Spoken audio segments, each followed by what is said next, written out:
I'm Isaac Dimitrovsky from New York City. Mr. Buffett, it's great to be here.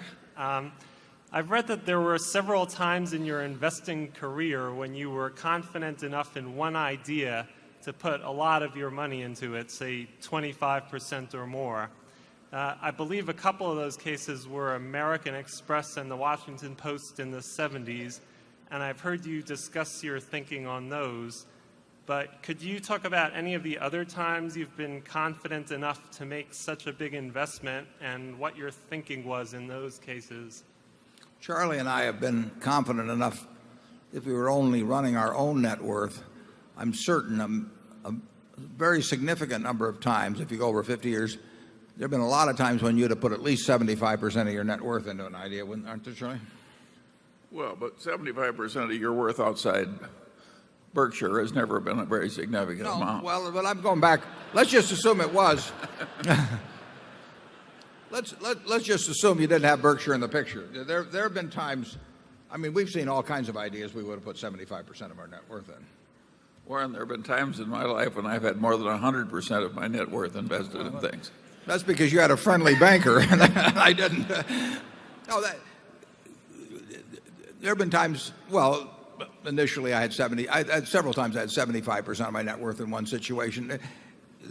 There are situations you will see over a long period of time. I mean, you will see things that it would be a mistake if you're working with smaller sums. It would be a mistake not to have half your net worth in. I mean, you really do sometimes in securities see things that are lead pipe cinches, and you're not going to see them often, and they're not going to be talking about them on television or anything of the sort. But there will be some extraordinary things happen in a lifetime where you can put 75% of your net worth or something like that in a given situation.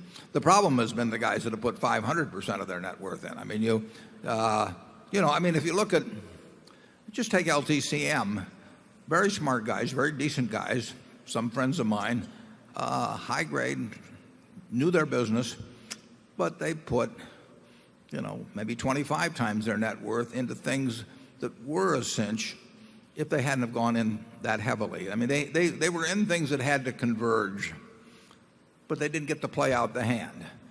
But if they'd had 100% of their net worth in them, it would have worked out fine. If they'd had 200% of their net worth in it, it would have worked out fine. But they instead went to, maybe 2,500% or something like that. So there are stocks. I mean, there's quite a few people in this room that have close to 100% of their net worth in Berkshire, and some of them had it for 40 or more years. Berkshire was not in the cinch category. It was in the strong probability category, I think. But I saw things in 2002 in the junk bond field. I saw things in the equity markets. If you could have bought Cap Cities with Tom Murphy running it in 1974, it was selling at a third or a fourth what the properties were worth, and you had the best manager in the world running the place, and you had a business that was pretty damn good, even if the manager wasn't. You could have put 100% of your net worth in there and not worried. You could have put 100% of your net worth in Coca-Cola